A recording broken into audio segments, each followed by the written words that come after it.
Jaron Jarvis Channel, Top 20 Scary Stories of the Day from Reddit nosleep. 2018-09-23.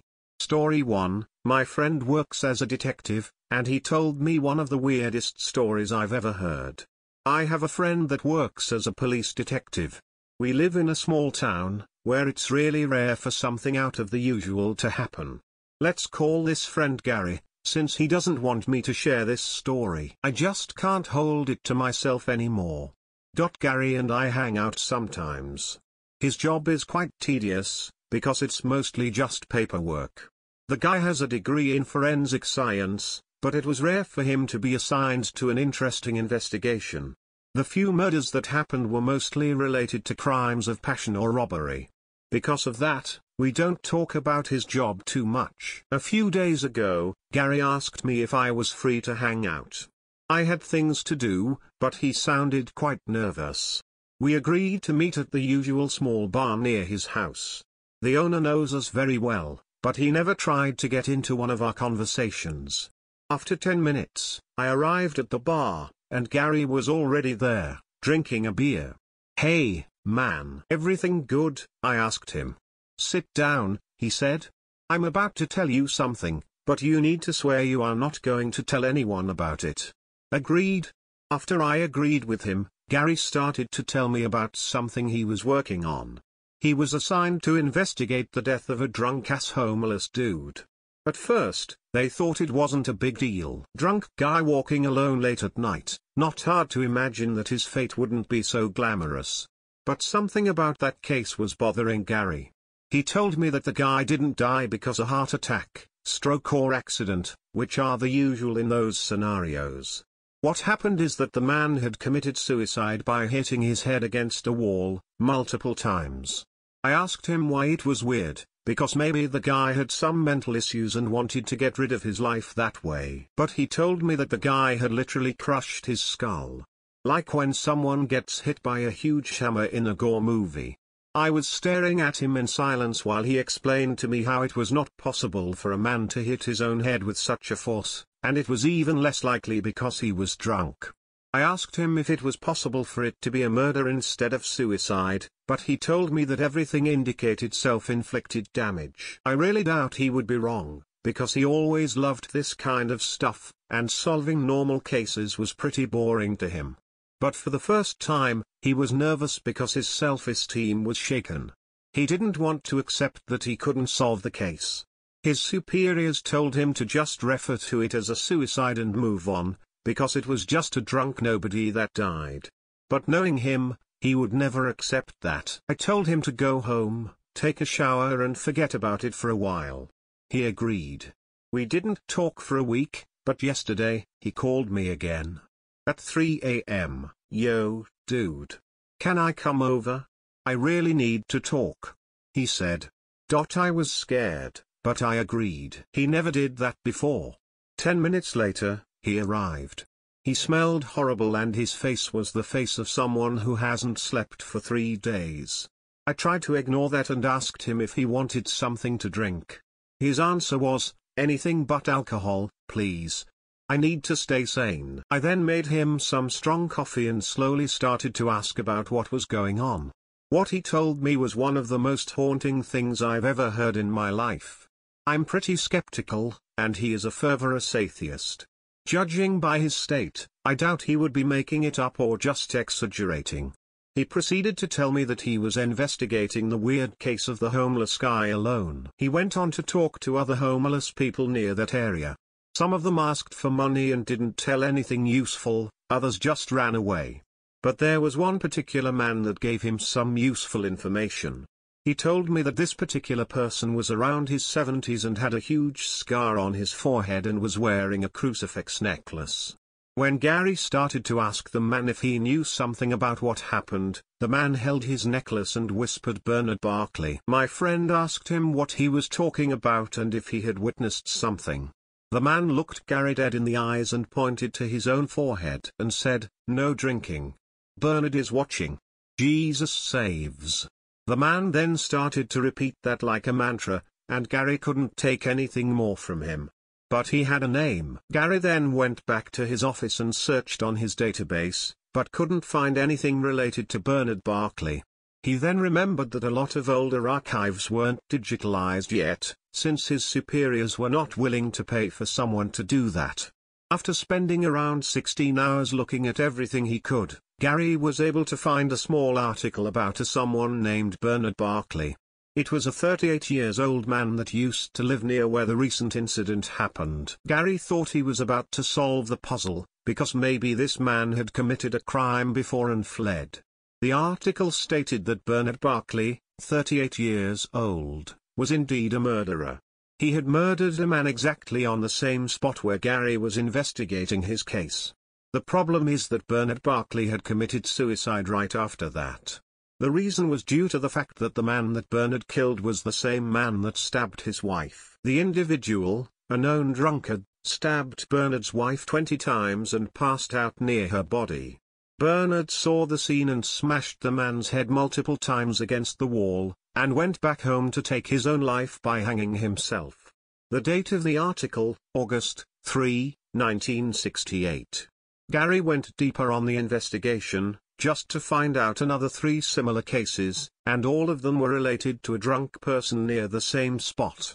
The police always referred to them as an accident because the street is uneven and poorly lit, which made the drunk people fall and hit their heads. Without many options left, Gary tried to find the same man that told him Bernard's name. He wasn't able to find him again, and kept searching for him until yesterday, around 3 a.m. After another night looking for the man, he felt tired and was about to go home. On his way back, he saw someone sitting near a tree, and when he was passing by, this person asked if he had a buck to help him buy a drink. Gary was tired and told the person to fuck off. And after a few steps, Gary heard, "Good boy." He turned back again and there was no one there. He refuses to believe that this event was true, and instead, prefers to think that it was due to his lack of sleep. Gary went back to his home and doesn't answer to my calls since then. I hope he is okay. Story 2, You Are Not Forgiven. Everyone says that it's my fault. That I am the reason these things have happened. That I'm the reason all those people got hurt. People say that I'm sick. That I am psychotic. They blamed me for all of it. They blame me for the church being destroyed. While, yes, it's true that I planted the bomb in the church. I was only doing what needed to be done. All the people in that building that is supposed to stand for purity, faith, and kindness, had done something bad. They all did something that they don't want anyone to know about. What other reason do people go to church than to be forgiven for their sins? People commit heinous acts and then go to church and are just magically forgiven. Well, I don't believe in that. I don't think you can just go into a building after doing something wrong, praise some God and be forgiven like you never did anything in the first place. All of those school shooters, those terrorists, those Nazis that slaughtered hundreds of thousands of people. Should they be forgiven?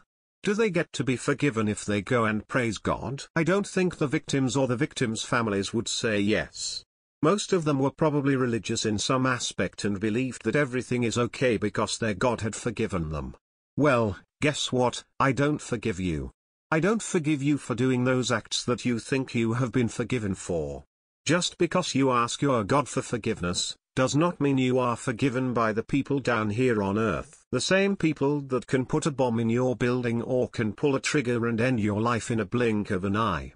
Why do people think that they need to be forgiven by their God more than the people around them? You don't have to deal with God until after you die. You have to deal with us now. People may blame me and hate me for what I have done, but I have simply gotten justice for those wronged. I know people in that church that have murdered, raped, cheated, and have committed countless other acts. But nobody knows because they were never caught. But they came to me. They came to me to forgive them. They came to my church and wanted to be forgiven for their horrible deeds. That's all people use church for anymore. To be forgiven. They came and told me all about their acts. Each and every one of them spilled their guts out to me in the confession booth. Well, I have a confession to make. I don't forgive them. I told them that they were forgiven and they went along their lives thinking everything was okay. But I don't. I know what they did. I know about all of it, and it's time for them to be shown what the consequences are. They all paid the price for their actions that day. I may have been caught and put in a mental hospital because I have psychotic tendencies. But who wouldn't? To listen to all of these people tell you the horrible things they have done, and you can't tell anyone about it. You just have to tell them that you forgive them. That you forgive them for killing their wives, or raping that teenager, or abusing their kids. It would drive anyone to the brink. But not me. I figured out how to stop my descent into madness. I finally showed them that I don't forgive them. Know that just because you ask for forgiveness, does not mean that you are forgiven. Someone out there knows what you did. Someone knows about that secret you are keeping. And they don't forgive you. Story 3, The Blue. You're happy. Good. Maybe you've finally met that special someone, maybe you've just been cleared by the doc after a risky night out, or maybe you just got that PlayStation 4 you've been wanting. Your happiness shines, radiates from you in extraordinary beams. Now, the people around you can't see the beams, but they don't need to, they can feel it. The relief, the elation. It makes your parents smile or your girlfriend giggle at your expression. But it sits in the dark corners. Between the cracks of happiness in the deep, dank recesses of your mind. The blue. It's small at first. When you're a child and you think nothing can hurt you, it's practically non-existent. But as you age, it grows. You're in high school and all of the sudden, it strikes. You're standing up at the podium about to deliver your speech. When all of the sudden, your mouth dries, you start to sweat, you begin to shake and stutter. They hate me, you think. I'm an embarrassment. This is going to haunt me for the rest of my life. Meanwhile, in the crowd, nobody's giving you a second thought. They're trapped in their own heads, thinking about their own speeches, and all the while, they're unwittingly feeding their blues. You shakily step down from the podium and return to the crowd, head down. You'll think about this tonight, and that feeling will return, and your blue will cackle. Fast forward a couple years. You're in university. You're chatting with your mates about the upcoming party tonight. Maybe that girl you like will be there. And with that thought, your blue pounces. You sweat, your mouth is dry. Screw this, you think. I'll stay in tonight, I'll catch the next party. But you don't. Sweat, dry mouth, your blue cackles. Fast forward another few years. You've got a job, working in a cubicle. It's ideal for you because the cubicle separates you from your coworkers. Separates you from people in general. Ever since uni it's gotten harder to look at people. Your blue crouches, in the corner of your cubicle, gnawing at you hungrily. Don't worry, you think, just a few more days and it's Saturday. But then the blue chomps down on you and you think, who cares?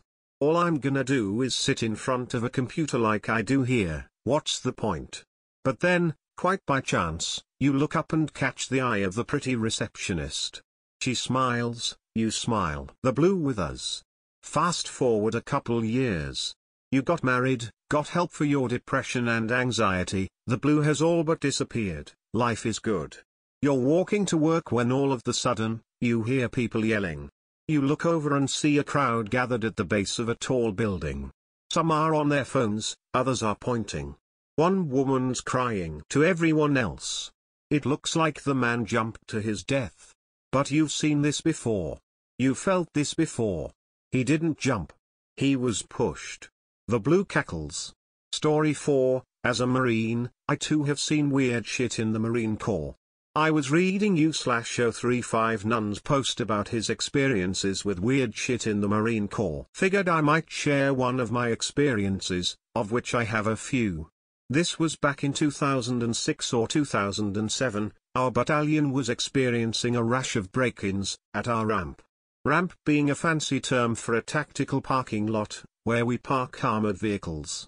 Why would you break into the ramp? There was a maintenance bay, with millions of dollars in tools, and a bunch of high-speed training aids, like 70-inch televisions. This was in a part of Camp Lejeune, known as Courthouse Bay. The history behind the name, is that before the U.S. Marine Corps bought the land from North Carolina, the county courthouse was in that neck of the woods. The courthouse itself stood where our barracks were, and across the bay where our ramp was, is where the gallows stood. A ramp guard was posted due to the thefts. Sets of 2 men on 8-hour shifts, plus a corporal of the guard, who wasn't on the ramp, but up in the barracks. Me and my post buddy drew rifles, and relieved the guys on guard. This was about 2200 or 10 at night. "Hey, stay frosty, the kid is out playing tonight," the cog passed along during relief. "The kid, Corporal?" I asked. "Whose kid?" He just grinned and said, "Call me if you need me." There were 2 positions on ramp guard, box guy and rover. Box guy sat in a Connex box set next to the road, and the rover rovered the area. We weren't the only unit in Courthouse Bay. At the time there was the Combat Engineer School, MARSOC, the Coast Guard Special Operations Training Command, and Force Recon. We kept an eye on any assets they had on that side of the bay, as a professional courtesy. I took the first walk around as rover. That's when I got the first weirdness. I was walking back amongst our vehicles, and I kept hearing bangs from inside the vehicles, and occasionally what sounded like tools being thrown across the ramp. Never found anything when I went to look. Side note, the Marine Corps has also been short on funds. It's like a service tradition. So when one of vehicles gets blown up, or sunk, the vehicle is recovered and anything salvageable is taken off the vehicle, and put into rotation, as spare parts or equipment. That sledgehammer with weird scorch marks on the shaft? It was pried out of the hands of a dead Marine, who was holding onto it when his vehicle got blown up. That final drive we pulled out of supply, that's got a weird pull to it when it drives. It was on that track that sunk in the bay, the one that took 5 Marines to near death. It was always a joke about the vehicles being haunted. So I played it off, wasn't going to call the corporal of the guard over some nonsense. So I am walking my post in a military manner, and trying to keep the cold at bay, and trying not to freak out at the same time. I walk around back to the box, and took my turn as guy in the box. About 15 minutes into my box rotation, my cell phone lights up. It's my watch buddy. "Hey man, you're a fucking hoot, but that shit is creeping me out, knock it off." I asked him what the fuck he was talking about. He grunted over the phone, and told me to knock it off, and hung up. I looked at my phone, not knowing what the fuck he was talking about. I shrugged and shoved my phone back in my pocket. He came back around to the box about 15 minutes later. "The fuck are you talking about, man?" I bluntly asked him. Apparently he had heard a giggle when he was walking along the tree line, on the far side of the ramp. Like 2 or 3 times. I called him a retard, as people do in the military, and took my turn to walk. First place I went was the tree line, because I was planning on checking it out, and making fun of him for being a pussy. It was dark back there. The stars were bright, and there was a full moon out. But back along the tree line was darker than shit. I was walking along it, not really paying attention, when I heard a twig snap inside the trees. I turned around and brought my rifle up. Bullshit guard duty or not, there were still bears in North Carolina, and I didn't plan on getting eaten by one. I didn't know what 5.56 would do to a black bear, but I had 30 chances to find out, and I was willing to go on a journey of discovery. I looked into the trees directly in front of me. It was damn near pitch black. I started to get that creepy feeling you get when you are watched. Like the shadows were staring back. I backed up a few steps, and nothing happened. That's when I caught movement. It was about 3 feet tall, maybe 4. But that's all I could make out. It stood looking in my direction for a few seconds, from about 10 feet inside the tree line. My eyes adjusted a little, and I could make out the vague outline of a person. A kid or a midget or something. It continued doing nothing, and then just like that, it turned and moved off. Looked like it got about 3 feet, and just fully disappeared into the shadows. Like ceased to exist type disappeared. I stood watching for a moment, trying to rationalize what I had just seen. Hog maybe? Recon guys out fucking with us? That had happened before, There used to a pretty bad rivalry between us and them. Not a professional one either. Just two tribes of testosterone-charged guys in their early 20s. Tribal conflict was inevitable, but that was pretty chilled out now. Maybe I had imagined it, probably had. Nothing will fuck with you like your own imagination. I returned to walking my post, but kept glancing over my shoulder. I kept telling myself that it was my imagination, nothing more, nothing less. Couldn't shake it though. I made my way back to the box, and did a turnover. My watch buddy seemed a little withdrawn, yet kind of wired, almost jumpy. I asked him if everything was alright. He told me he felt like he was being watched the entire time, and it was freaking him out. I told him about the shadow at the tree line. He looked at me with genuine fear in his eyes, and we agreed not to go back there again for rest of the night. I offered him a smoke, and he took it. He mostly hung around, within sight of the box, during his rove. It came time to shift from box guy to rover. My buddy was a bundle of nerves, but I was still cool to rove. I had a loaded rifle and body armor, and at this point in my military career I still thought I was invincible. So I went to rove. I wandered back down towards Motor T, and the Coast Guard docks behind the building. That feeling of being watched popped up on my radar again. I looked out towards the concrete dock. Something was off, and I couldn't tell what it was. Until it moved. The top of what looked like a head dropped down beneath the edge of the closest dock. Like someone had been poking their head up over the edge of the dock, and was just watching me. I would like to say that I was a total badass here, and raised my rifle and started ordering it into the light. I did no such thing. I stood frozen. A sort of fearful indecision stopping me in my tracks. I heard something splash out in the water, just the far side of the dock I was watching. Something poked out in my mind. It was my duty to figure this out. It was my duty to walk out there, and look down in that water. Another splash in the water, this time I could see water splashing up onto the dock itself. The splashing was getting bigger, like some fisherman had reeled in a shark with plenty of fight left in it. I did a brass check on my rifle, and did my best to steady my nerves. I made a fist and knocked the chest of my body armor, just to make sure it was still there. I was still religious at the time, so I may have muttered a prayer or two. I took one step forward, and I heard it. A sing-song giggle floating on the winter breeze. I heard it as soon as my boot hit concrete. Nope. That was enough to dissuade me of any desire to look in that water. Some hard-ass marine I was. I turned on my heels, and booked it to the perceived safety of the Connex box. I think I ran the quarter-mile to the box in. Well, it may not have been a record, but it was fucking fast. As soon as I got there, I noticed that the box was closed. I called out for my post buddy, and the doors on the box creaked open. I asked him what he was doing in there. He shrugged half-heartedly, and said something about it feeling safer. I nodded. I understood. He asked me for a smoke, and I realized I needed one too. As I was fishing out my pack, I brought up calling the corporal of the guard. And say what? Shit's creepy? He had a point. I popped a smoke in my mouth, and lit it. I held out my lighter to light his smoke. He leaned in cigarette first, and froze just as he was about to light up, his eyes, suddenly wide, staring over my shoulder. I sighed. I knew I was going to turn around, and there was going to be some weird shit behind me.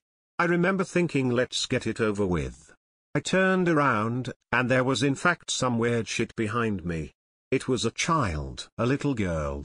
Standing about 100 yards up, and dead center of the road. She was dressed in a white dress, an older-style white dress. Like the kind you see on little girls in old cowboy movies.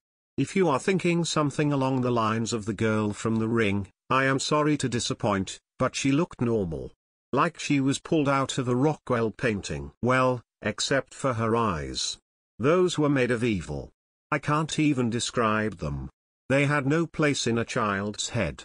When I looked into her eyes, I felt the hate in my soul, and it was fucking chilling. I once looked into the eyes of a Wahhabist jihadi, as he bled out from a chest wound. That amount of hate in his eyes, was the only thing I've ever seen come close to that child's eyes. I looked at me buddy, he looked back at me, neither of us knew what to do, we just knew that this shit was wrong. The child started walking towards us. Oh fuck, my buddy muttered breathlessly, and to be fair, that was a valid point at the time. The giggle floated across the wind again, but it didn't stop this time. It was like it was on a loop, but each time it replayed it was slightly different. At one point it was a higher pitch, at another point it was a lower pitch. Mixed with those eyes that never broke contact, it was very disconcerting. I started to get dizzy. As she moved closer, the edges of my vision started to dim, and started pushing in towards the center. She was getting closer. I tried to bring up my rifle and drill the little shit, right between those creepy ass eyes. But my arms wouldn't cooperate. She came closer. I tried to move backwards, but my legs wouldn't play ball. She came closer. I tried to tell my buddy to get the fuck out of there, but my mouth wouldn't do its thing. She was almost there, when I saw it turn down the street. Salvation rides in a 2003 Chevy passenger van. As soon as the headlights lit her up, she was gone, and I could move again. I demonstrated this, by falling to my knees and gasping. I instantly felt like I had a motherfucker of a hangover. The van rolled up to us, the passenger door swinging open. "You boots okay?" It was the corporal of the guard. I responded by vomiting. The cog chuckled. "I told you, the kid was out playing tonight." Story 5, I was a 9-year-old demon hunter. The world was a different place when I was 9 years old. Every movie set in New York made sure to show the Twin Towers. DARE was going to keep us all off of drugs. It felt like the biggest worry in our lives was getting a straw into a Capri Sun pouch. At least, until we started to grow up. My dad was a construction contractor, and even in those boom times the jobs came and went. Our family moved with the work, and that year we ended up in a dilapidated 2-story renovation in an Ohio suburb. The pipes groaned and spit, the old wiring flickered a warning whenever you turned something on. Centipedes and spiders scurried in the unfinished darkness of the cellar. It must have been a nightmare for my parents, but it was paradise for a 4th-grade boy. My new school, however, was a different story. I spilled strawberry milk down the front of my jeans on day 2 of school, and someone spread a rumor that the new kid wet his pants. I started the year with no friends and no one to talk to, the absolute lowest of the low and the easiest target for any passing bully. I don't know why Chris first sat with me at lunch. Maybe because he was second lowest in the pecking order, and didn't have much to lose. Maybe he just felt I was a kindred spirit. I guess I'll never know.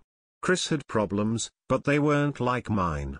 While my mother barely let me out the front door, it was months before I saw Chris's mom at home. He did all his own cooking and cleaning while she was out, wherever. When Chris talked about his father, though, he used a tone we usually reserved for monsters. We shared a love of the dark and unexplored, a passion for book fairs and Sega, and a hatred for anyone at our school with friends. We also shared a favorite holiday, Halloween. As soon as that crisp fall smell hit the air, we started getting ready, and part of that was Chris's favorite game, demon hunting. The rules were simple. We'd go into a place that could be made completely dark, armed only with flashlights, a silver mirror, and a little salt. We'd make a ring around ourselves with the salt, turn out every light and wait. In total darkness, our other senses gained special sensitivity. At first all we could hear was our own nervous, somehow fragile breathing. But after a while, we'd notice something off, a clanging sound that seemed to come from beyond the borders of the pitch-black room. A breeze from nowhere. A sudden, foul odor.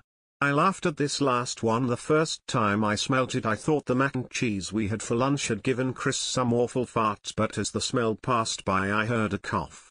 It was exactly like a person clearing their throat. We both gasped and snapped our flashlights on, but of course, there was no one there. Just a shadow. It seemed to be cast by something near where we heard the cough, and it seemed to have frozen in place as though it didn't want to be noticed. It had the shape of a short man in a bowler hat, with long, long fingers. Fingers like an arachnid's legs. We screamed and threw salt at the shadow. The thing that had frightened us vanished in the distorted, freakish movement of our own shadows on the bare walls. We argued about what to call it. Chris thought Spider Knuckles sound too cheesy, and I thought Fart Monster was too immature. We settled on Shadow Man, our first demon, and far from Outlast. Sometimes we had to wait a long time in the dark, but with Chris's father screaming and smashing things upstairs at his place, or my mother neurotically searching cupboards for food at mine, we had nothing but time. Other times, though, we had to resort to unusual measures. Sometimes we dare each other to sprinkle salt on the bottoms of our sneakers and step outside the circle into the darkness. When we felt the grit on our souls start to run out, you better believe we sprinted back as hard as we could. Once, I slipped on some creepy statuettes we'd set up to lure demons as I ran back to our protective ring. Chris heard me cry out and snapped on his flashlight. The beam was blinding. I held my hand in front of my eyes and shouted at him, but he made no response. Something grazed my hair and I dashed toward the light. Chris told me later that the thing hovering behind me had a grotesquely huge face, like a twisted version of Thomas the Tank Engine. One of its many tendrils had reached out to touch my hair. That was when I bolted. I thought Chris was just trying to freak me out, but it was my painfully rational mother who proved his point. As soon as I got home, she demanded to know what I'd done to turn a patch of my hair silvery white. Thinking Chris must be as much of a bad influence as the kids in our neighborhood, my mother grounded me for 2 weeks. I didn't care. Chris and I snuck phone-in calls while the adults were asleep, unable to shut up about our incredible discovery. Chris's theory was that demons were appearing to us because we were open to them. Not only that, but once we started seeing and believing, we'd become a sort of doorway into the ordinary world. It was pretty complicated stuff for a 4th grader. One late night I heard a strangled cry and the phone line went dead. We were careful to always keep a light on and carry salt. Chris even had a tiny vial of holy water he wore around his neck, but I was sure a demon had gotten him. When I saw Chris at school the next day, I was relieved until I noticed the bruises and limping.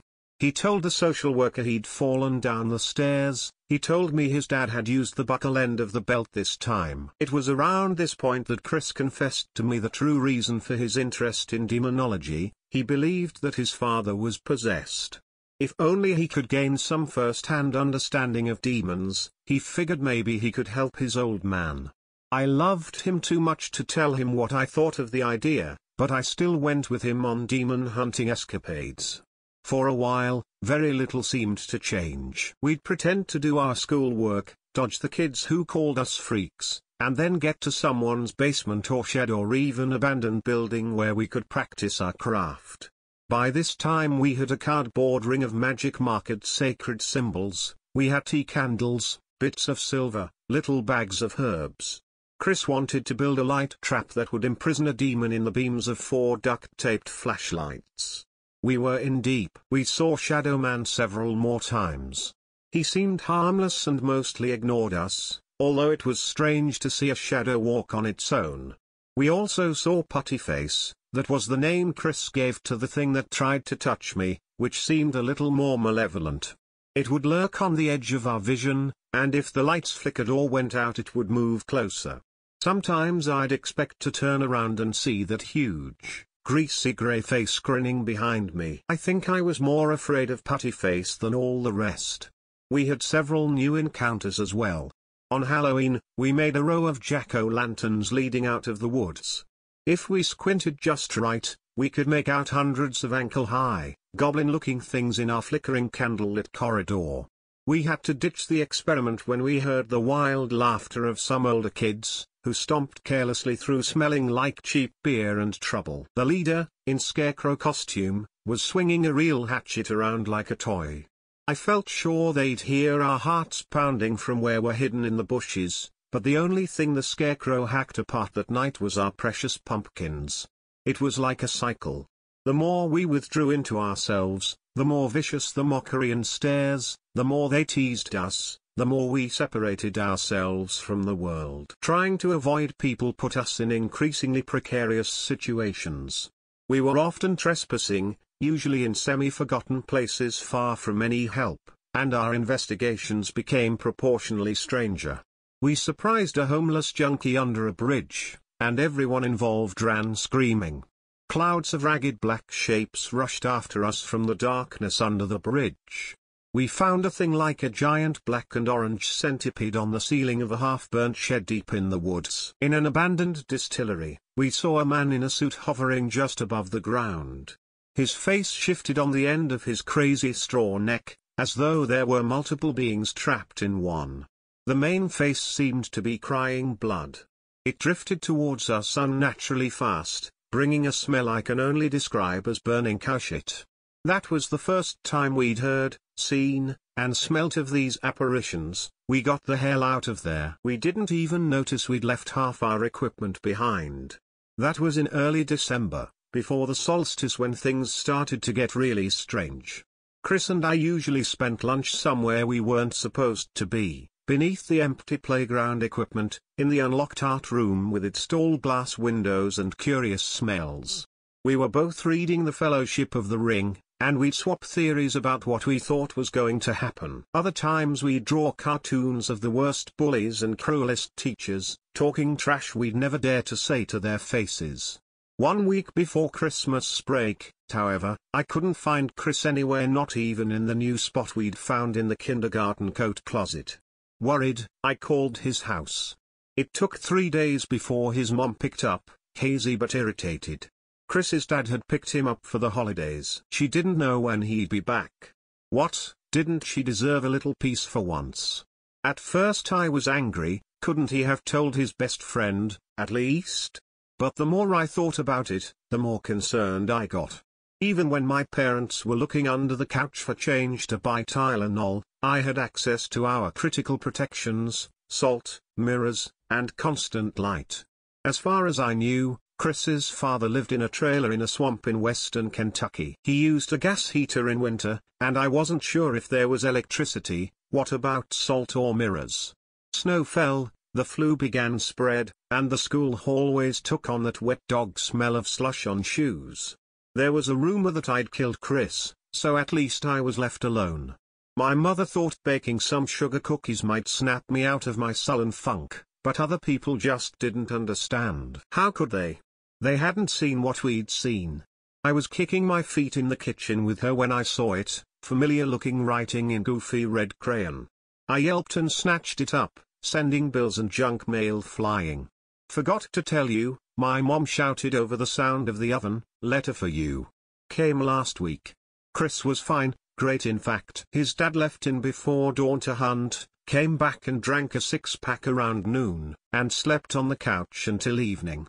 He'd throw a frozen pizza in the oven and let Chris stay up with him to watch R-rated movies with him on pirated satellite TV. Chris's dad wasn't talking much, but he wasn't hitting much either. Things seemed better. There was even a library. It was a 3-mile walk down a frozen country road, but Chris didn't mind.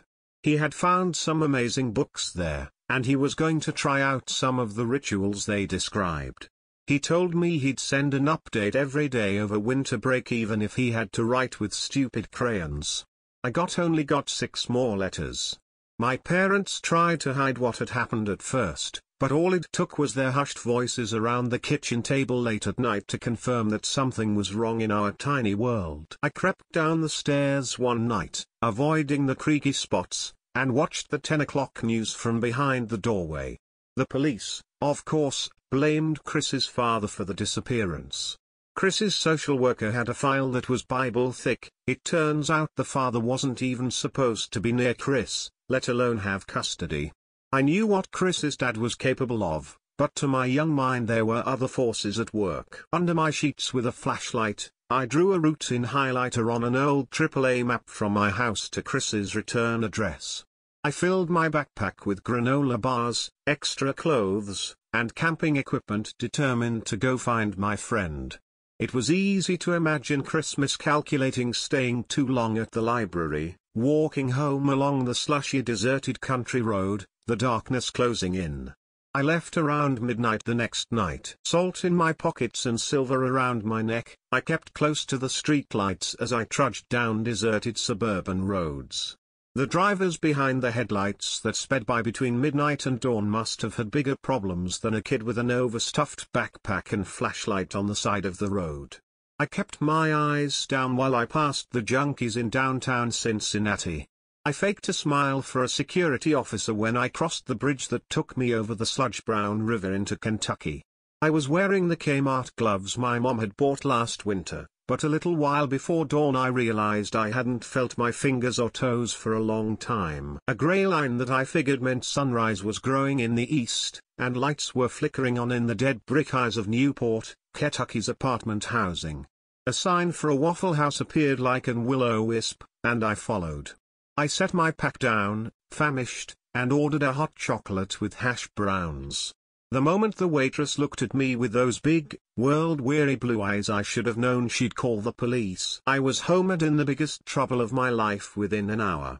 There was discussion of sending me to a psychiatrist. I'm not proud of what I did then.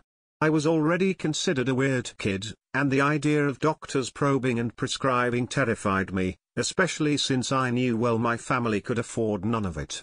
I pretended the vanishing of my best friend had just made me lose it, temporarily. I pretended I didn't know anything about people made of shadow or the power of silver or floating bodies that defied physics and cried blood. I pretended long enough to make it through K-12, college, 4 years of the National Guard, and these past 3 years with the Indiana State Police. I probably could have gone on pretending. Problem is, I found something while cross-referencing a national database on child disappearances. A male child's body was found near some ancient standing stones in Utah on the same day Chris disappeared, hundreds of miles away. Those old crime scene photos showed that something had drained all the blood from my childhood friend's body, and his hair was all silvery white. Story 6, Happy Wife, Happy Life. Malcolm Harding was as ordinary as one could be. He was tall and lanky, and I don't mean athletic lanky. Does anyone remember Mike TV from Charlie and the Chocolate Factory when he had to be stretched out to return to his normal size? That was Malcolm. He was also shy and reserved, his eyes were too far apart and his nose far too small. You could sit next to him for an hour before you even noticed him. When he was 5, his mother complained that his forehead was much too wide.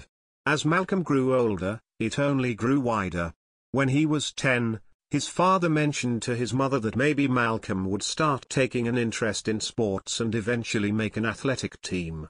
Maybe even a full ride to a good school. That weekend they bought him a bicycle with hopes that maybe Malcolm would go outside, meet other kids, make some friends and discover his hidden athleticism. They waved goodbye from the porch as he wobbled down the street. He returned 2 hours later with a broken arm and a scratched-up face. I fell, he mumbled as walked through the front door nursing his arm. I think it was this absolute sense of normalcy in Malcolm that caught my attention the first time I saw him. This wasn't until he was in high school, but the only thing that had changed about him was his forehead. I was across the street, walking my dog when I caught a mess of long arms and legs trip, tumble and fall on the pavement. I jogged to where he's sitting on the concrete inspecting the damages. When I asked him if he was okay, he went bright red in the face and shook his head. He probably wasn't used to talking to girls. I had to prod him with questions for a good 10 minutes before his responses finally grew from yes and no to actual sentences. I asked if he went to North High and he said he did, and after a moment's hesitation asked if I went there too.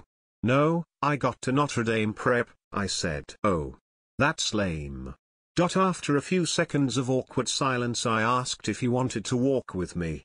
We walked all the way to Dover Street where I announced that I had to take a right to get to Lemon Drive, which is where I lived.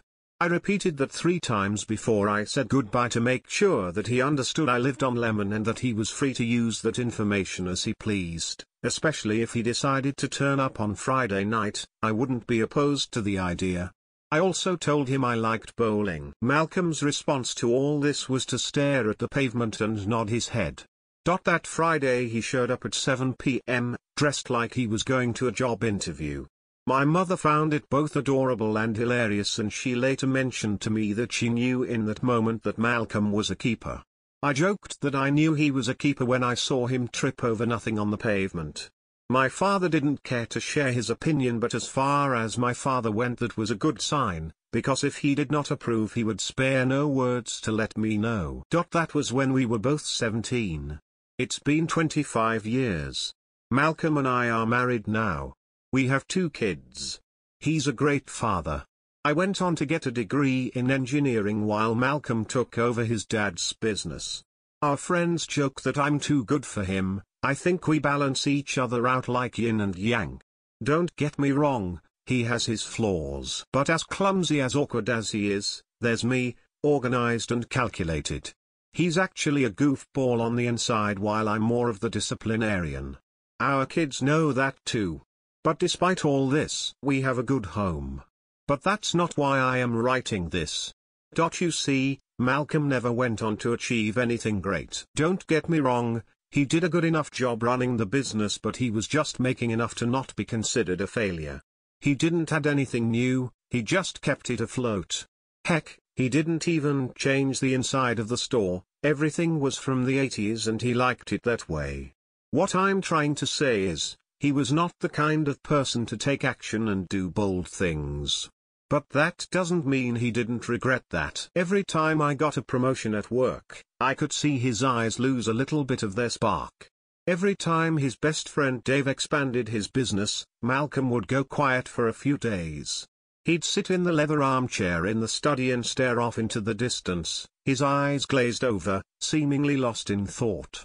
I knew he wanted to do well. I knew he wanted to be exceptional, but I think he was lacking something within that pushed human beings to better themselves. So when he started bringing in 3x his usual income, I was overjoyed. He had finally done something to better himself. He called it an innovative business venture.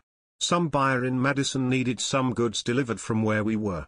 He was paying through his nose for the 2-hour drive. I knew there were only 2 kinds of rich that would pay that much money: people who had piles of cash through their family and people who had piles of cash by selling packets of things. I prayed that it was the former.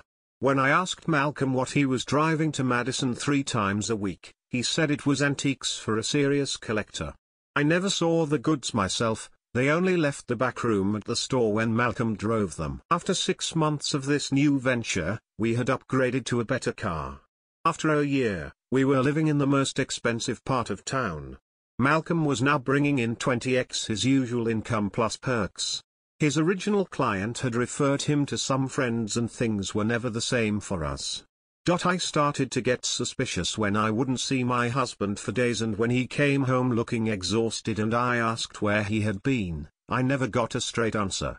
He would often jump when his phone rang and then rush out of the room to answer. He never left his phone lying around. One night while getting ready for bed, I heard him arguing with someone in the bathroom. "Who were you talking to?" I asked when he climbed into bed next to me. "What?" "In the bathroom," I heard yelling. "Nobody, let's go to sleep. I'm tired," and that was it.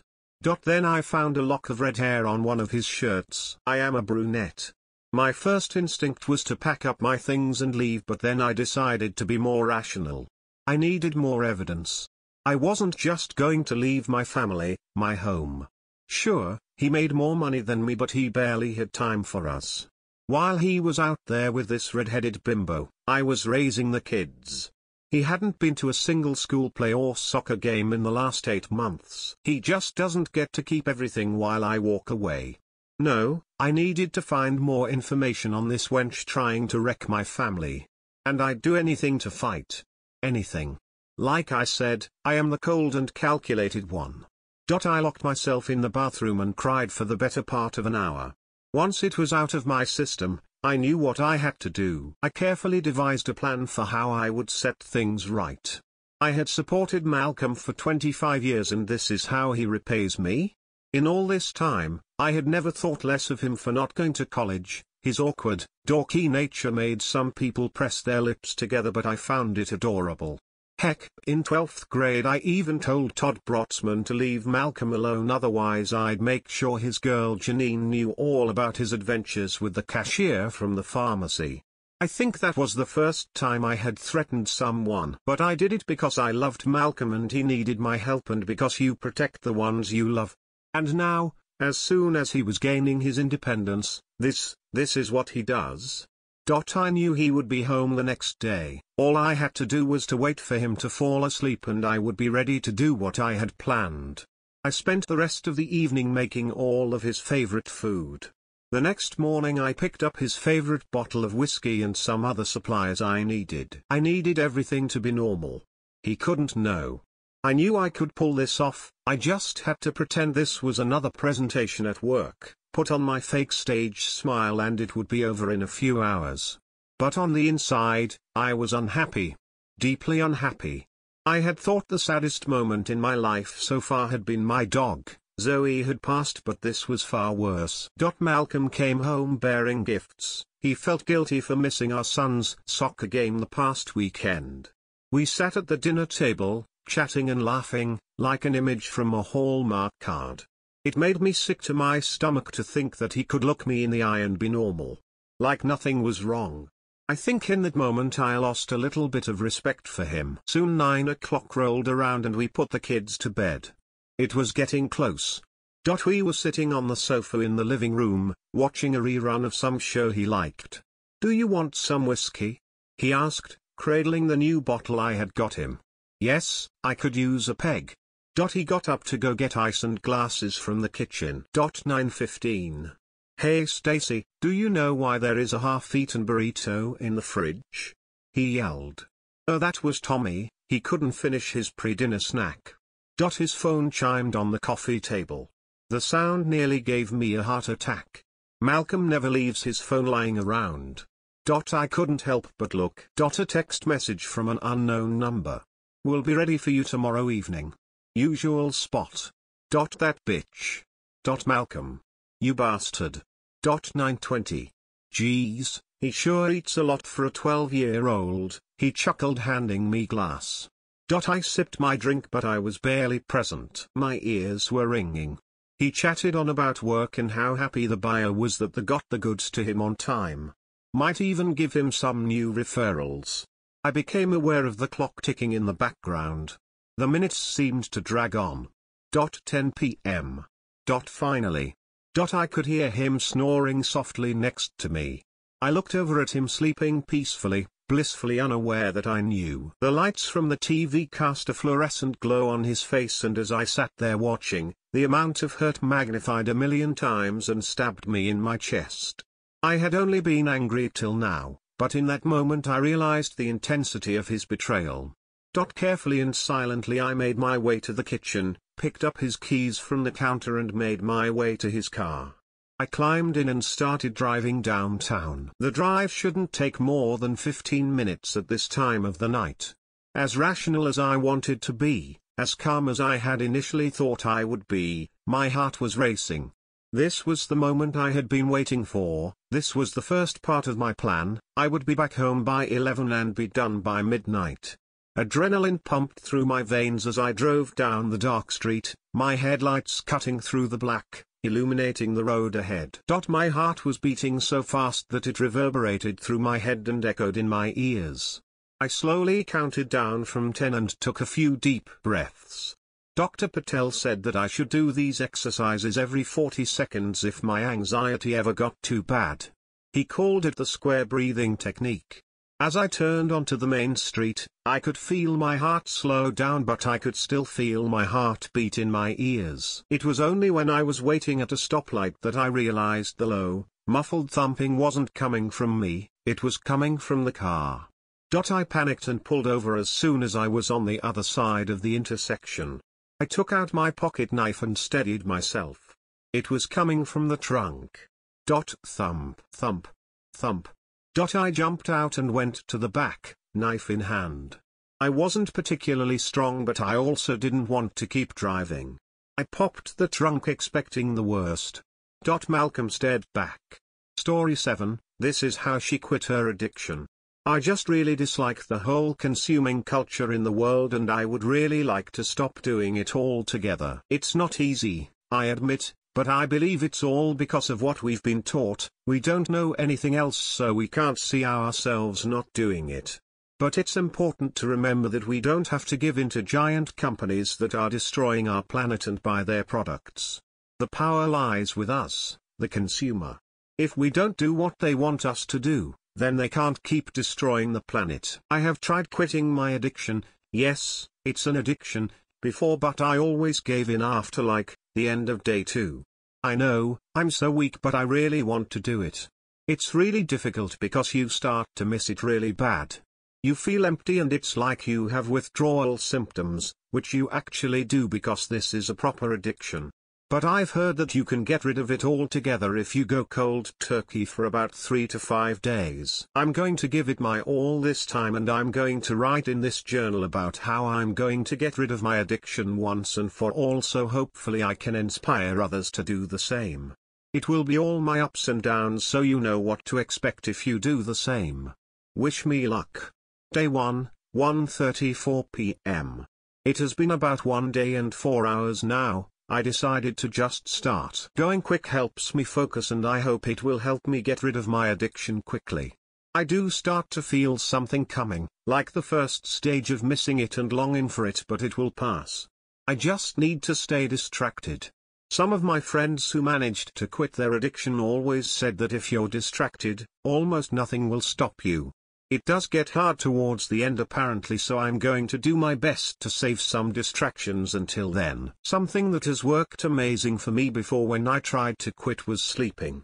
If I take a nap, time goes faster and I don't feel a thing of the symptoms. Okay, this might be the one. Go me. Day 1, 6:49 p.m. This is the first real wave starting. The first real wave of longing. I know my addiction is bad. When I started just 1 day and 9 hours ago, I already want to stop quitting and do it again. But it's going to work this time. I will get through this. The night is coming, so I'll be able to sleep for a good 9 hours or something, which brings me a lot closer to my goal. I'm going to bed around 8 or 9, so when I wake up, nothing will be open, so I can't give in if I feel like I have to do it right away. I'm feeling the withdrawal seriously now. I'm so bad at this, but no, I can do it. I'll watch an exciting movie, or maybe I'll work out. That's a great distraction and it might make it go faster. Day 2, 5:27 a.m. The night was okay, but, oh my god, the morning is brutal so far. Good thing I went to bed so early and woke up when everything is closed. I have cleaned out my whole apartment from many temptations, so nothing will stop me from beating my addiction this time. Day 2, 12:14 p.m. I was becoming so weak and I almost actually gave in when the stores opened. Luckily, I have my friend who is encouraging me to quit, so a lot of it is thanks to her. She got me into this group of people who are trying to beat the same addiction, and we help each other. They came by to offer me help if I started to feel like I would quit on the quitting, haha. I told them about my struggle and they were really supportive. When quitting your addiction, they know that you can be a bit irrational and that some special actions are necessary to help quit. They did have to hold me down until I calmed down. They might have gone a little far because John, my friend's boyfriend who started this group, slapped me in the face when the others held me down. I was being a little irrational, but not that bad yet. Day 2, 4:57 p.m. Today has been rough.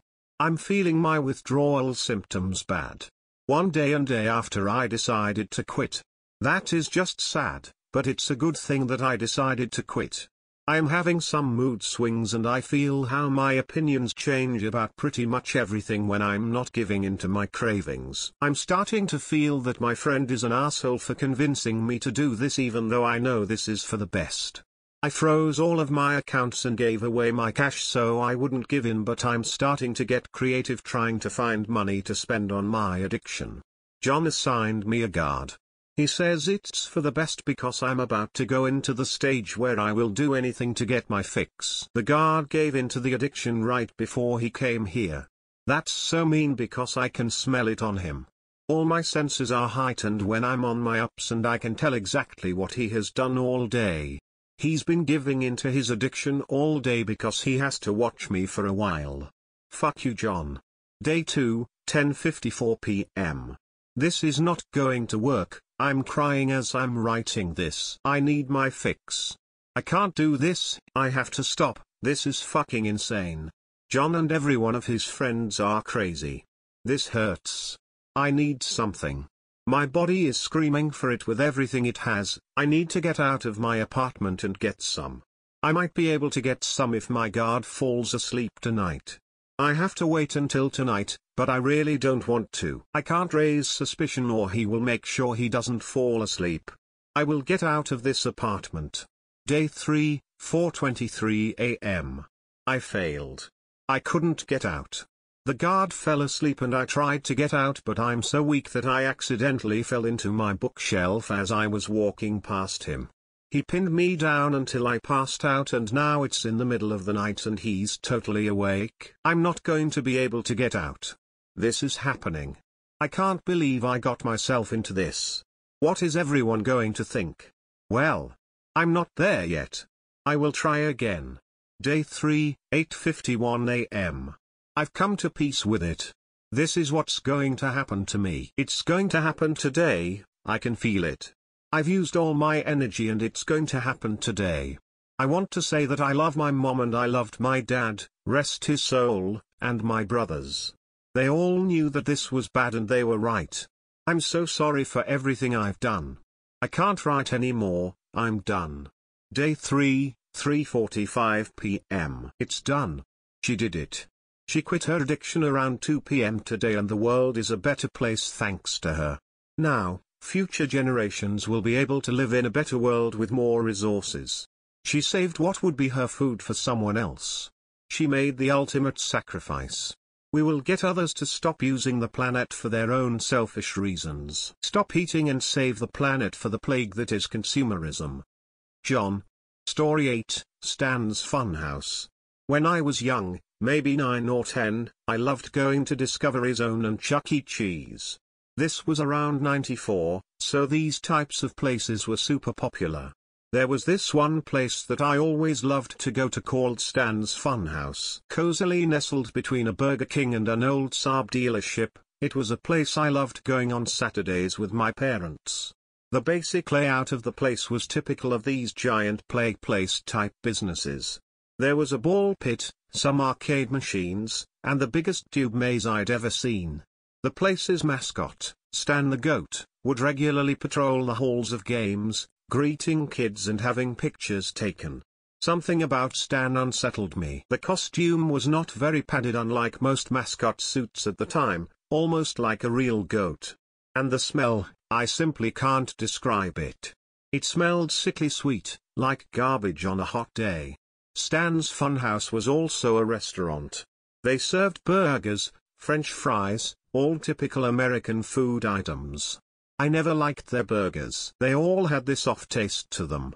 They were a bit too salty, and they were almost always undercooked.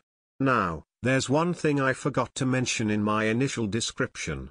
There was a large metal door at the back of the building, by the tube maze. It was locked by a large padlock, and several other smaller locks. I had no clue where the door went, although I did catch Stan walking in and out of it a couple of times. Now, it closed after just 10 months of operation. I was actually there on the last day it was open. It was a Thursday in summer, and I went there at around 5 p.m. with my parents. I remember it was some kid's birthday party, a little younger than I was. I did the usual things, played some skee ball and some arcade games, when I heard all the adults shouting this kid's name. Apparently he'd crawled into the tube maze and never came back out. After a while the police were called.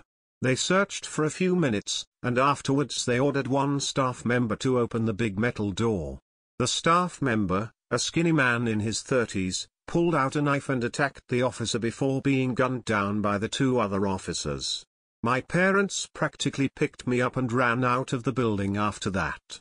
The news the next day described that the boy was found dead in the basement of the building, along with several other children, identified as orphans in the area. I remember being chilled by this. The thought of standing above all those bodies absolutely sickened me. Needless to say, I didn't sleep well that night. Around 6 years later I read the police report that was online.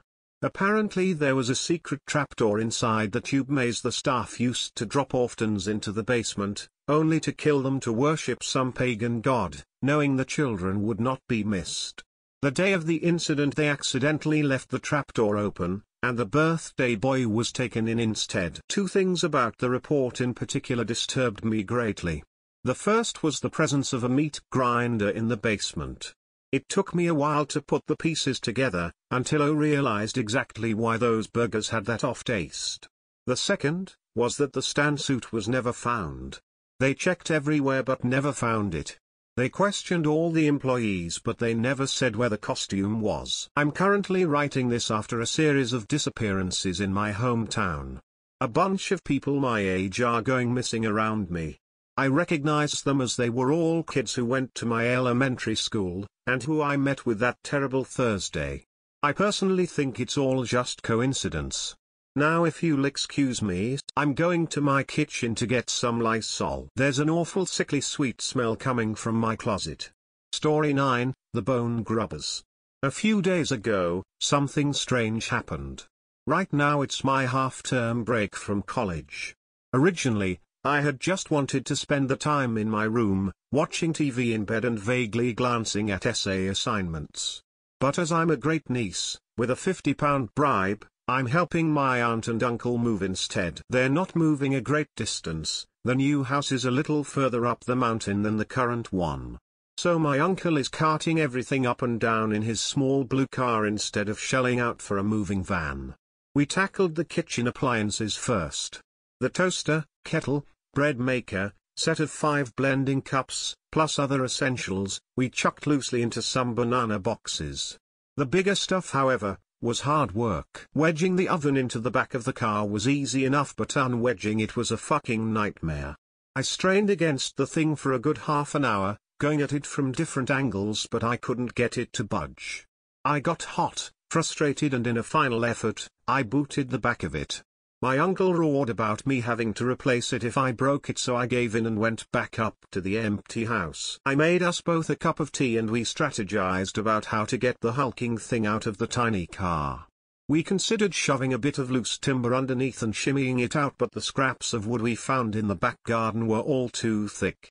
We took up our mugs again and decided to survey the problem from the front window. But our problem had already been solved. A kid of around 12 or 13 was hugging the cooker which was now about 2/3 of the way out. What the fuck? Fell out of my mouth. Was that kid crazy strong or we were just idiots? The boy wore an orange long-sleeve t-shirt with a faded white logo and a pair of grey joggers. His hair was blonde and stuck out from his head. I couldn't tell if he was tall because he was hunched over the oven, but I thought he might be. My uncle rocked on his heels and said, "Why am I paying you when that kid does it for nothing?" I've done so mew I was cut off by a squeal. The oven had been pulled out of the car but had scraped the back of it as it went. This is why. My uncle hadn't heard me, or ignored me. He rapped his knuckles on the glass. Oi. He stormed out of the room, out the front door and marched toward the boy. What do you think you're playing at? My uncle is a short man and he flew out in rage to a boy who was then stood, and turned out to be very tall. Taller than my uncle. The fireworks simmered and my uncle offered a reasonable approach. He coughed. "What are you doing?" The boy stood awkwardly and pulled at the side of his shirt. He looked nervous and twitchy. I left the house and joined them at the edge of the sloping front garden. Up close, the boy's face and expressions were uncomfortable to look at. His features were gaunt, cast in shadow and his eyes were fearful. My uncle asked again, "What are you doing?" The boy didn't answer but determination crossed his face and he began to drag the oven into the street. Oi. My uncle grabbed the opposite side to the boy and pulled it back. "You can't just take things." My uncle was incredulous at this random kid so openly trying to steal his stuff. I was pretty shocked too. What the hell did this weird tall boy want with a cooker? The kid tugged harder and started to look desperate. In the bizarre confusion I grabbed the side that my uncle was wrestling with and helped him pull it free. The boy fell back as we wrenched it from him and landed on the pavement. He began to cry. I felt like shit. I came around the oven and offered my hand to help him up. Are you alright? Please let me give it to them. He whimpered and cowered. Please, please, please, he begged and pleaded, asking us to let him have the oven so that he could give it to someone. I asked him who he wanted to give an oven to. He said the bone grubbers. I was pretty freaked out. We did manage to get the oven into the new house though, after the boy's mother had come to collect him. She apologized to us and said that Luke, that's not his name but it's what I'll call him, didn't usually go any further than her front garden, which is right next door to my uncle's new place. His mother explained that Luke had witnessed a crime at a young age and had behavioral difficulties as a result. I think she was letting us know that he could be a handful as a neighbor, but she also stressed that he was a good kid. The kid's mum seemed nice, if not exhausted. When we went back down to my uncle's old house, we told my aunt about it, although my uncle only relayed the part where someone was trying to steal from him. I asked her what a bone grubber was and she told me it was just an old name for a rag and bone man. While they got on with putting stuff into boxes, I played on my phone for a bit and decided to Google bone grubbers. A definition for it came up and, as my aunt had said, it was just another name for a rag and bone man. Bone grubbers didn't have an article of its own but was included in the Rag and Bone Wiki. The wiki said that in the 19th century, people who lived in poverty, in cities like London, would collect scraps that could be sold for a few pence. It was generally rags that they collected or scrap metal like horseshoe nails and brass. But their collections sometimes included bones. Bones could be sold for use as knife handles or for the grease that could be extracted from them. That's probably where the grimy-sounding name comes from. Now that I've read about them, they seem a lot less sinister than their name suggests. Besides, people don't go around collecting bones anymore. But where did that kid pick up on the name? I didn't know what it was. And why did he start using it like the name of a boogeyman? I don't know. If you have any suggestions or know if the name appears elsewhere, I'd love for you to comment. When I have visited my uncle on other occasions, and Luke has been out in his front garden, I've tried to asking him questions but he doesn't respond. He just sits and stares past his gate, like he's looking out for something. I'm curious about the crime his mother told us he'd been a witness to, but I won't, and probably shouldn't, find out from him. I'm going to my uncle's tomorrow. They're pretty much moved in but I'm interested in this thing. I think I might try to talk to Luke's mum, strike up a conversation with her. I'll keep you posted if I learn anything more. Story 10, The Truth About My Family. Let me say you'll probably call me out for being a total fucking idiot at some point while you're reading this or listening to this or however you're managing to comprehend this story. You'll yell something at the screen like, what the actual fuck is this dick twitch thinking? I did everything that I did for one reason and one reason only, to know the goddamn truth. It started on Tuesday the 18th while I was in my dorm at the University of Maine in Orono, just to the north of Bangor. I was in my dorm listening to Slipknot so I could tune out my shithead roommate while I did my rhetoric and composition homework when my mother called me. She said, through her wails and tears, that my father had been struck by a car in the middle of the small New Hampshire town in which we resided. He didn't make it. I barely even knew what I was doing at the time. I guess the shock just grabbed her hold of me and drove me the same way I drove my car. The next thing I knew, I grabbed some of my essentials and was driving down Interstate 95 back towards home. The only time I stopped was for gas and soda outside of Brunswick. 4 hours after I left, I was back home in our small town just outside of Concord and comforting my distressed mother while my 2 sisters started making funeral arrangements. Angela called the funeral director, who was a personal friend of hers, and Katie was on the phone with her boss explaining how she wouldn't be able to fly out to St. Louis that week. My father and I had such a bond, especially considering the fact that it was only him and I in a house full of women. When I went off to college, he and I both kept in touch more than anyone else in the family did.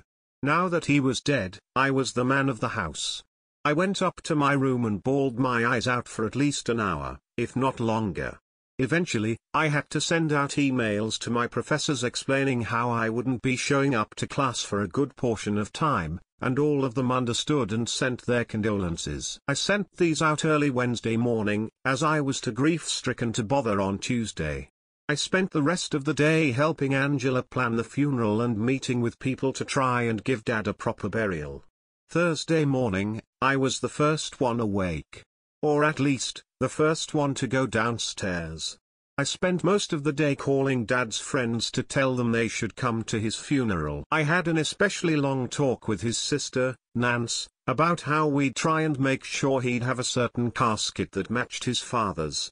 It was right after I finished up the call that I realized there was a black Suburban sitting outside the house on the other side of the street. It wouldn't be so odd if it wasn't for the fact that we were basically in the middle of the woods, so the car had no reason to be parked there. Maybe 5 minutes after I initially noticed it, the Suburban slowly drove down the road and out of sight. Here comes the barrage of yelling at me. I decided to follow the car. I know it's stupid as hell now, but at the time I was just so curious as to what was happening. I don't even remember if I told my sisters or mom as to where I was going. I think they didn't even notice at first that I was gone. I just got into the car and followed the Suburban. I made sure to stay a bit of a distance back from the Suburban as to not cause any suspicion on their end. I figured maybe it was a friend of Dad's that had come by to console Mom, but that wasn't the case at all. I followed them for miles, all the way back to the town of Guildford.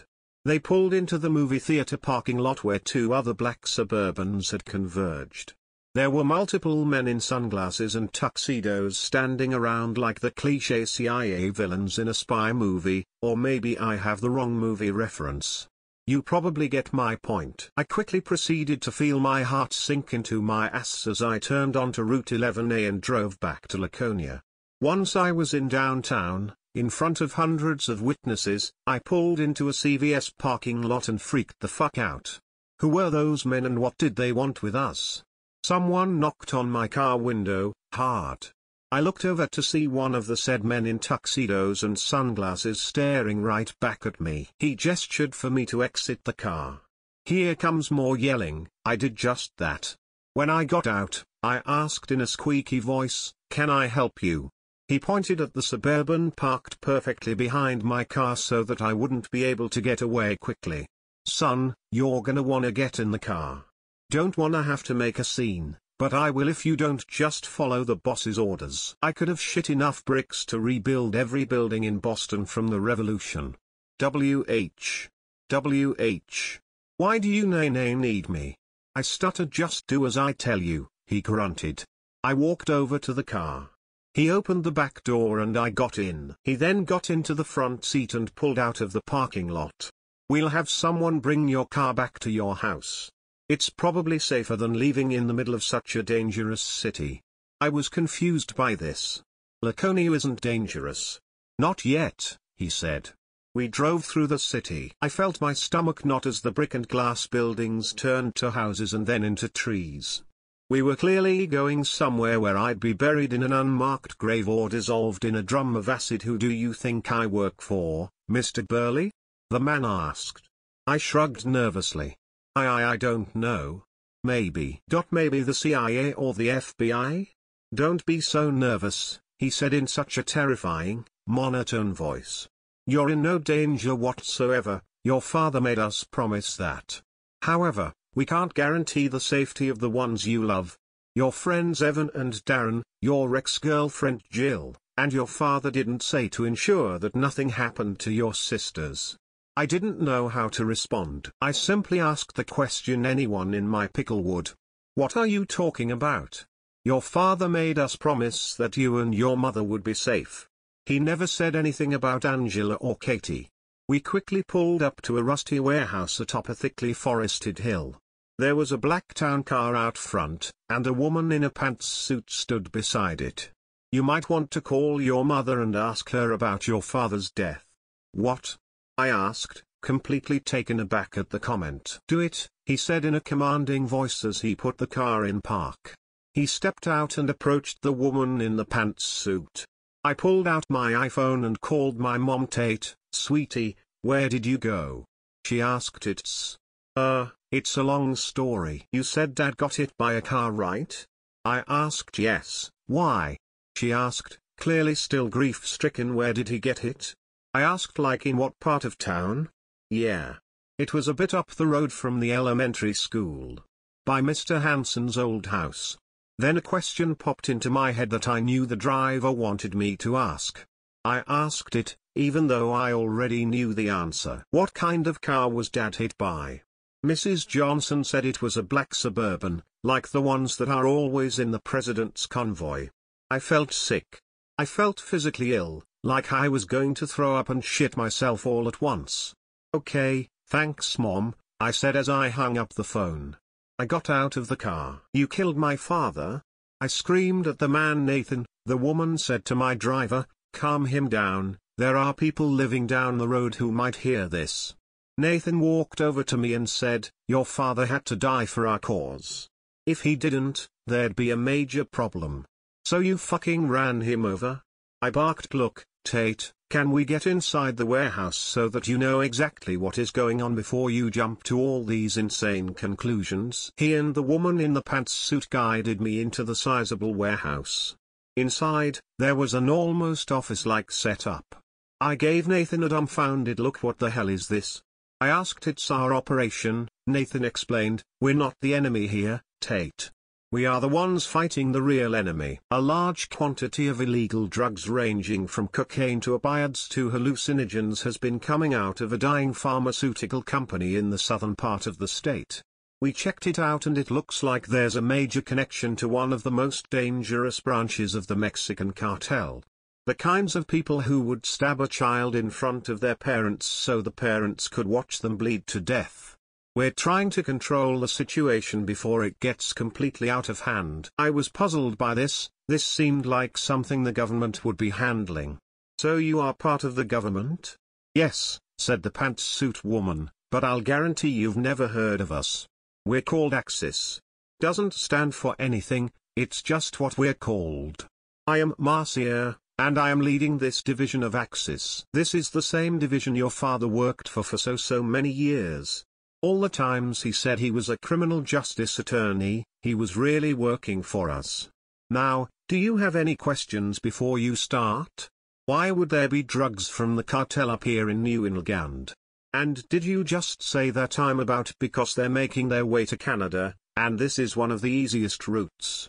Plus, all the druggies in the woods get a share and they make money off of it. And yes, Tate, you're working for us. We won't start you off with anything too drastic, and it's not like you will be torturing or killing anyone, but you will have very important missions. We don't want to hurt anyone you know and love, we just want your undivided cooperation in these tasks. You can handle them, right? You are the man of the house after all." Marcia gave me a sly smile before telling one of the men behind her, "I have a flight to catch, Marvin, so you better get me to Manchester before the interstate becomes an afternoon parking lot." With that, she was gone. I was driven home right after that, and Nathan explained that I'd basically be a mole in one way, shape, or form. Most of the time, I'd be tapping lines and monitoring online activity, to which I'd be taking a nice ET class back at the local community college, and then I'd start going into the field. I didn't dare say a word about this to my mother, as she would have done something terribly drastic and gotten people potentially hurt. Especially if what Marcia said was true. Nothing has happened yesterday or today, but I did get a text from Nathan that starting Monday, I am to report to a house in Belmont to begin assessments. Tomorrow, I am going to bury my dad. Then I will take his life and make it mine. I guess I'm going to have to send out more emails to my professors at Maine. I'll update every now and again, things are only just getting started. Story 11, I work at an outdoor sports store and weird things happen here. Entry number 1. Hello and welcome. How may I help you today? Is what you might hear me say if you just so happened to walk into the animal skin and horn-decorated front lobby of my workplace. You see, I work at an outdoor sporting goods store in the middle of the dense, dark woods that seem to stretch for miles. If you were to go in these woods you'd be greeted by faint howls and things that sound familiar but don't sound earthly all at the same time. A cold breeze that you can't quite figure out which direction it's coming from. Sounds of branches snapping, and an occasional strange wind gust that sounds a little too much like a child's laugh or a man crying. My name is Ashton and I'm the manager of this store even though I've only been working here for 3 months. The owners can't exactly keep people here long, and it's probably because really weird things happen here. Now what most people would associate with the word weird and what I would consider weird are two completely different things. We have a lot of weird things at the store and in the woods outside, and I got on here to share them. Mainly because you might be the only people who will listen. So here it goes. When I first started working here I need a job and a place to live. The owners are kind people who will give anyone a job here and if need be, the staff can live here too. Now I had been going through a tough time so I thought this was great for me. I had no clue what I was getting myself into. One night during my first week, I was asleep downstairs on a cot the owners had given me, when I was suddenly awoken by the strange feeling I was being watched. Now where I was sleeping I could see outside the front glass doors of the store but, whatever was outside could also see me. I sat up in my cot only to glance at the doors to see a figure, partially lit by the lights we had outside, standing on the other side of the doors. This thing was tall with very broad shoulders and was covered in hair. I felt like its milky white eyes pierced my very soul. It had a long horse-like snout that seemed to be made of only bone, and horns that stuck out of its hair. Its hair was matted and black but surprisingly seemed to be the only thing that looked human. We sat there for what felt like 2 hours staring at each other. Then it did something that will forever haunt my nightmares. It tried to open the front doors which, I am grateful I had locked hours earlier. It then rammed its horns into the glass only to realize it wasn't strong enough to break it. It then stepped back, looked up to the sky, and then produced the most terrifying sound I have ever heard. It then ran off into the woods and I haven't seen it since. Another weird thing is what the staff and I call the lady upstairs. Customers who go near the dressing rooms upstairs always report a woman crying in them. Of course it's mandatory for one of us to always go up there and check and every time it's the same thing. One of us goes up there and asks if someone is in there but we never get a reply. The dressing rooms just go silent and we unlock them and check but no one is there. We then go back to what we were doing. I hate to do this now but my break is over and I have to get back to work.